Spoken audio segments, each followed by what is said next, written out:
मराठा आंदोलक मनोज जरांगे वाळू माफिया मेव्हण्यांमुळे अडचणीत आल्याचं पाहायला मिळतंय। काल मनोज जरांगेंची पत्रकार परिषद झाली होती। यामध्ये त्यांनी सांगितलं देखील होतं की आमच्या पोरांना काही जुन्या केसेस बाहेर काढून त्यामध्ये अडकवण्याचा प्रयत्न चालू आहे किंवा त्यांना त्यावरती नोटीस देण्याचं काम चालू केलंय।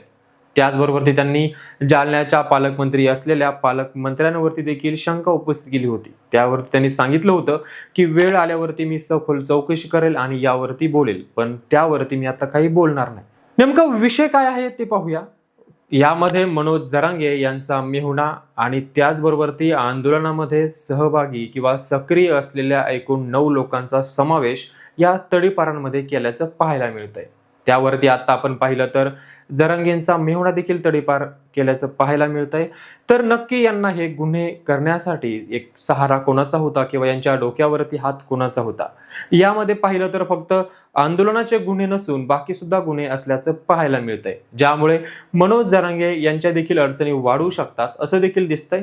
त्याचप्रमाणे मनोज जरांगेंची भूमिका काय असणार आहे याकडे सर्वांचं लक्ष असून त्याचबरोबर मनोज जरांगेंना त्यांचा मेहुणा काय करतोय याची कल्पना नव्हती का, किंवा मनोज जरांगेंचा देखील यामध्ये सहभाग आहे का, असा प्रश्न उपस्थित होतोय।